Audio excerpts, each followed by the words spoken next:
ये मोहब्बत के हादसे अक्सर दिलों को तोड़ देते हैं। तुम मंजिल की बात करते हो, लोग रास्ते में ही साथ छोड़ देते हैं। ये ज़िंदगी आज से एक नया मोड़ लेती है, किताबों के अलावा सब कुछ छोड़ देते हैं। हेलो, गुड मॉर्निंग, सुप्रभात।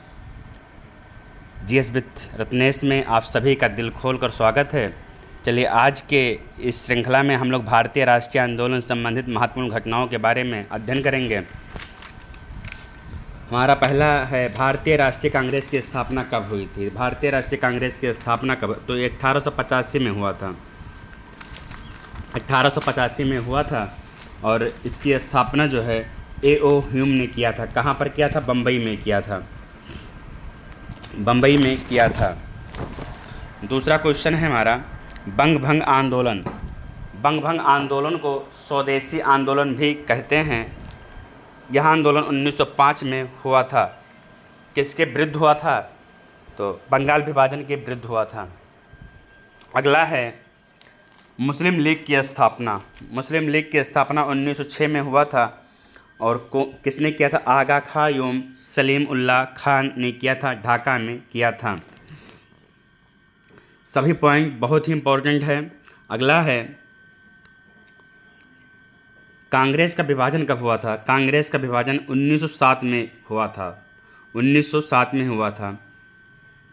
कहाँ पर हुआ था? नरम एवं गरम दल में विभाजित सूरत फूट के नाम से भी इसको जाना जाता है। अगला है, होम रूल आंदोलन। Very very important. Home rule आंदोलन कब हुआ था? तो 1916 में हुआ था। किसने किया था? तिलक एवं एनी बेसेंट ने किया था। तिलक एवं एनी बेसेंट ने किया था। छठवां है, लखनऊ पैक्ट। लखनऊ पैक्ट दिसंबर 1916 में हुआ था। किसके किसके बीच हुआ था लखनऊ समझौता? तो कांग्रेस तथा मुस्लिम लीग के बीच समझौता यह हुआ था। अगला है, मॉन्टेग्यू घोषणा। मॉन्टेग्यू घोषणा 20 अगस्त 1917 में हुआ था। कौन किया था? भारत मंत्री लॉर्ड मॉन्टेग्यू घोषणा के समय यह मॉन्टेग्यू घोषणा हुआ था। कब हुआ था? 1917 में। तारीख कौन सा था? 20 अगस्त। रोलेट एक्ट कब हुआ था? रोलेट एक्ट 19 मार्च 1919 में हुआ था। 19 मार्च 1919 में हुआ था। इसे काला कानून भी कहते हैं। रोलेट एक्ट को काला कानून कहते हैं, जिसके अंतर्गत किसी भी व्यक्ति को संदेह के आधार पर गिरफ्तार किया जा सकता था और रोलेट एक्ट को काला कानून कहा जाता है और बिना अपील, बिना वकील, बिना दलील वाला भी कानून कहा जाता है। तो यह कब आया था? 19 मार्च 1919 में। इसमें क्या विशेषताएं थी? इसके अंतर्गत किसी भी व्यक्ति को संदेह के आधार पर गिरफ्तार किया जा सकता था। अगला पॉइंट है, जलियांवाला बाग हत्याकांड कब हुआ? जलियांवाला बाग हत्याकांड कब हुआ? तो यह 13 अप्रैल 1919 को हुआ था और किसके नेतृत्व में हुआ था? जनरल डायर, अमृतसर में हुआ था। तो जलियांवाला बाग हत्याकांड 13 अप्रैल 1919 को हुआ था। बहुत ही आगामी किसी भी परीक्षा हो, तो छोटा हो या बड़ा हो, सभी में जलियांवाला बाग हत्याकांड पूछा जाता है। तो जलियांवाला बाग हत्याकांड 13 अप्रैल 1919 को हुआ था। जनरल डायर ने करवाया था। उस समय इस जगह का नाम क्या था? अमृतसर। अमृतसर में ये हुआ था। अगला है, खिलाफत आंदोलन। खिलाफत आंदोलन 1919 में शौकत अली तथा मोहम्मद अली ने किया था आंदोलन। अगला है, हंटर कमेटी। हंटर कमेटी की रिपोर्ट कब प्रकाशित हुई? तो 28 मई 1920। यह जो रिपोर्ट है किससे संबंधित है? तो जलियांवाला बाग हत्याकांड से संबंधित है। यह रिपोर्ट किससे संबंधित है? जलियांवाला बाग हत्याकांड से संबंधित है। अगला है, कांग्रेस का नागपुर अधिवेशन। कांग्रेस का नागपुर अधिवेशन। कांग्रेस का नागपुर अधिवेशन दिसंबर 1920 में हुआ था। दिसंबर 1920 में हुआ था। इस अधिवेशन में क्या पारित हुआ था? तो असहयोग आंदोलन का प्रस्ताव पारित हुआ था। क्या प्रस्ताव पारित हुआ था? असहयोग आंदोलन का प्रस्ताव। उसके बाद है, असहयोग आंदोलन आरंभ कब हुआ? तो 1 अगस्त 1920 को आरंभ हुआ। किसके नेतृत्व में आरंभ हुआ? महात्मा गांधी जी के नेतृत्व में। अब आप लोग कमेंट करके बताएं, महात्मा गांधी के गुरु कौन थे?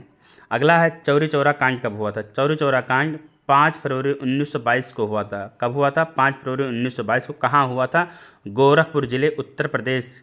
उत्तर प्रदेश का जिला है गोरखपुर। इस घटना के बाद असहयोग आंदोलन स्थगित कर दिया गया था। तो महात्मा गांधी के राजनीतिक गुरु गोपाल कृष्ण गोखले जी हैं थे। अगला है, स्वराज पार्टी की स्थापना।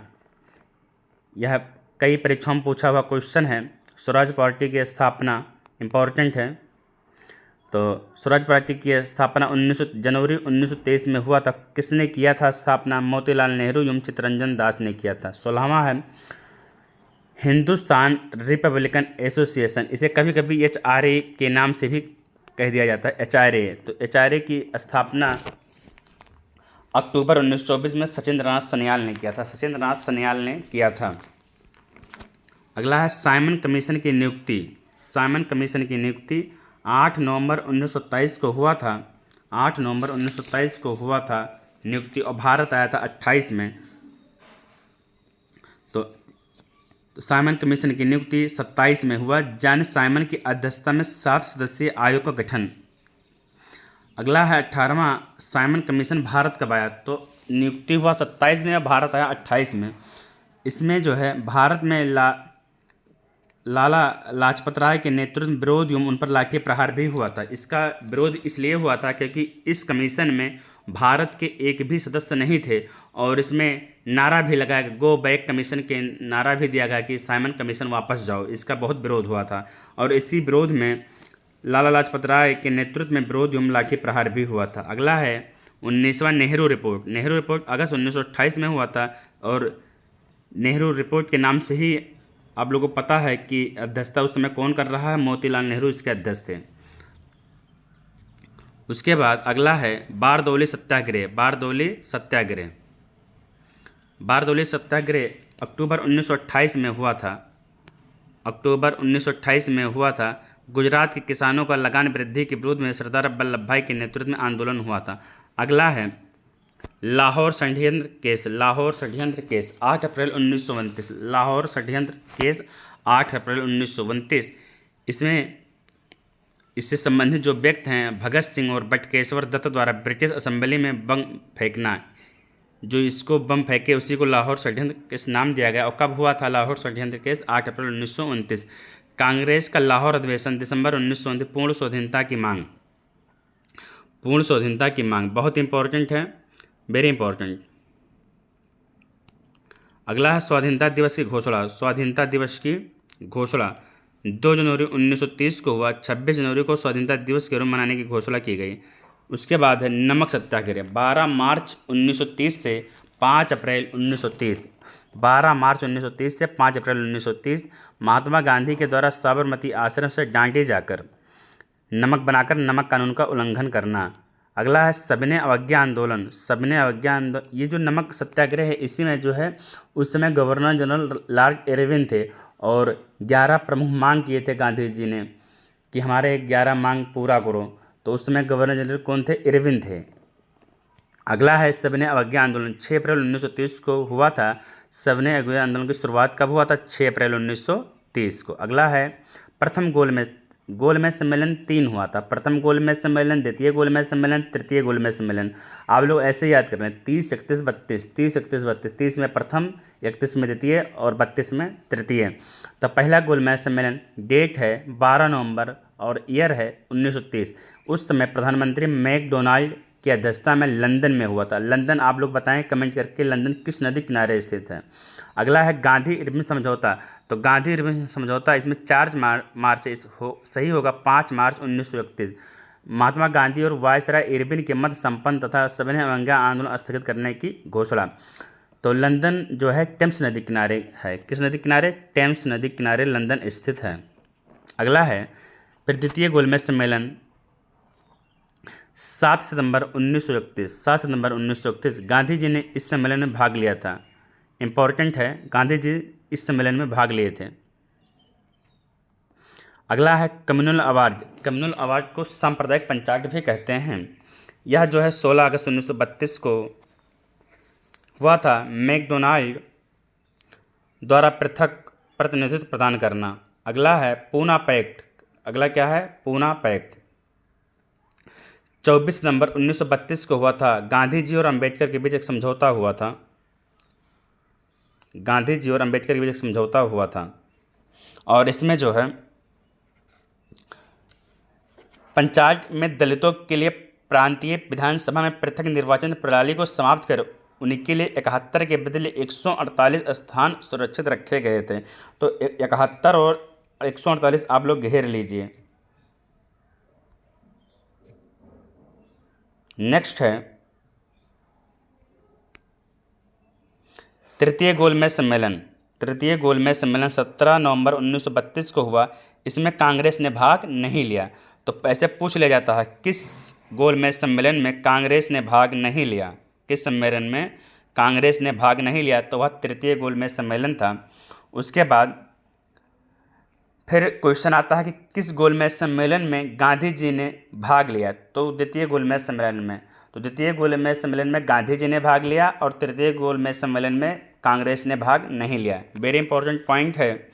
अगला है कांग्रेस सोशलिस्ट पार्टी गठन। कांग्रेस सोशलिस्ट पार्टी गठन मई 1934 में हुआ था। इसमें जो है जयप्रकाश नारायण, मीनू मसानी, एस.एम. जोशी मुख्य रूप से सक्रिय थे।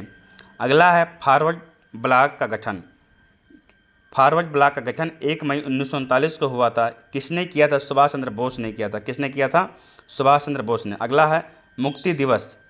मुक्ति दिवस 22 दिसंबर 1939 को मनाया गया। 22 दिसंबर 1939 को मुक्ति दिवस मनाया गया। मुस्लिम लीग के द्वारा कांग्रेस मंत्रिमंडलों के त्यागपत्र मनाया गया। पाकिस्तान की मांग 24 मार्च 1940 को हुआ। पाकिस्तान की मांग 24 मार्च 1940 को हुआ। मुस्लिम लीग के लाहौर अधिवेशन में, किस अधिवेशन में? लाहौर अधिवेशन में पाकिस्तान की मांग की गई 24 मार्च 1940। डेट बहुत इंपॉर्टेंट है, याद कर लीजिए। अगला है अगस्त प्रस्ताव। अगस्त प्रस्ताव कब हुआ? तो अगस्त प्रस्ताव अगस्त के महीने में भी होगा और तारीख है 8। तो 8 अगस्त 1940 को। उस समय वायसराय कौन था? लिनलिथगो। उसके बाद भारत क्रिप्स मिशन का प्रस्ताव कब आया? तो मार्च 1942 को आया। क्रिप्स मिशन का हेड कौन था? स्टीफर्ड क्रिप्स थे। अगला है भारत छोड़ो प्रस्ताव। भारत छोड़ो प्रस्ताव। तो भारत छोड़ो प्रस्ताव 8 अगस्त 1942 को हुआ था और किसने किया था? महात्मा गांधी ने किया। अगर क्वेश्चन पूछ ले कि भारत छोड़ो आंदोलन के समय वायसराय कौन था, तो वायसराय लिनलिथगो ही थे।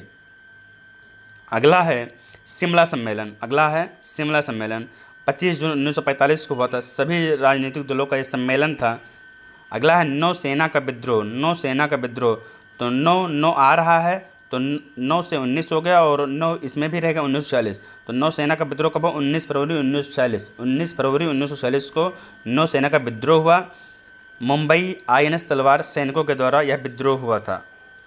अगला है प्रधानमंत्री अकेले की घोषणा कब हुआ था? 15 मार्च 1946। 15 मार्च 1946 भारत को स्वतंत्र करने का इसमें आश्वासन दिया गया था। अगला है कैबिनेट मिशन का आगमन। कैबिनेट मिशन का आगमन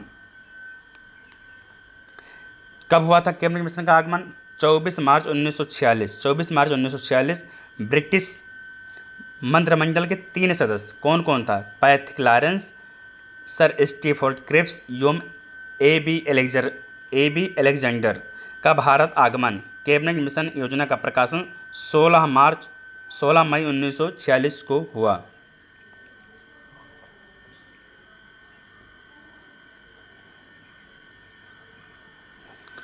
तो इनके जो सदस्य हैं आप लोग कैसे याद करेंगे? हम आपको ट्रिक बता रहे हैं। कैबिनेट मिशन इसी जो है स्टीफोर्ड वाले भी थे, तो इसमें 3 सदस्य थे। कितने सदस्य थे? 3। तो आप लोग ऐसे याद करें, कल ट्रिक है हमारा कल। तो के से हो जाएगा हमारा क्रिप्स। के से क्रिप्स, ए से अलेक्जेंडर और यल से लॉरेंस। आप लोग ऐसे याद करें, कल। के से क्रिप्स, ए से अलेक्जेंडर, यल से लॉरेंस। तो कैबिनेट मिशन का आगमन 24 मार्च 1946 को हुआ और ब्रिटिश मंत्रिमंडल के 3 मेंबर थे और कौन कौन था? तो कल से क्रिप्स, अलेक्जेंडर, लॉरेंस। एक ट्रिक है। अगला है प्रत्यक्ष कार्रवाई दिवस कब मनाया गया? तो 16 अगस्त 1946 को मनाया गया। किसके द्वारा मनाया गया? मुस्लिम लीग के द्वारा। अगला है अंतरिम सरकार की स्थापना 2 सितंबर 1946 को हुआ। उस समय प्रधानमंत्री कौन बने? पंडित जवाहरलाल नेहरू उस समय प्रधानमंत्री बने। अगला है माउंटबेटन योजना। माउंटबेटन योजना 3 जून 1947 वायसराय माउंटबेटन ने विभाजन की योजना रखी। फिर उसके बाद स्वतंत्रता की प्राप्ति कब हो रही है? 15 अगस्त 1947 को हो रहा है और इसी में भारत स्वतंत्रता अधिनियम पारित किया गया। अगला है भारतीय गणतंत्र की स्थापना। आप सभी लोग जानते हैं 26 जनवरी 1950 को गणतंत्र हुआ हमारा और उस समय से डेमोक्रेसी अर्थात लोगों का शासन की स्थापना हुआ और उस समय प्रथम राष्ट्रपति बनाए गए डॉक्टर राजेंद्र प्रसाद बनाए गए। अगला है भूदान आंदोलन 18 अप्रैल 1951। इसकी शुरुआत पोचमपल्ली नलगोंडा तेलंगाना में विनोबा भावे ने की थी। रामचंद्र रेड्डी सबसे पहले भूमदान की थी। वेरी वेरी इंपॉर्टेंट, सबसे पहले भूमदान किसने दी? रामचंद्र रेड्डी ने दी भूमदान। कब हुआ था? 1951 में हुआ था। कब हुआ था? 1951 में। कहाँ हुआ था? तेलंगाना के पोचमपल्ली गांव में हुआ था। किसने की थी? विनोबा भावे ने की थी। सबसे पहले जमीन दान किसने दी? रामचंद्र रेड्डी ने दान दी। तो यह था आज का हमारा भारतीय राष्ट्रीय आंदोलन संबंधित महत्वपूर्ण घटना एवं आंदोलन। यहाँ से एक भी क्वेश्चन बाहर नहीं जाएगा। जितना बताएं उतना आप लोग तैयार कर लें, याद कर लें। बस इतना ही तैयार कर लीजिए, कोई भी परीक्षा दीजिए, एक भी प्रश्न इससे बाहर नहीं जाएगा। जय हिंद, जय भारत।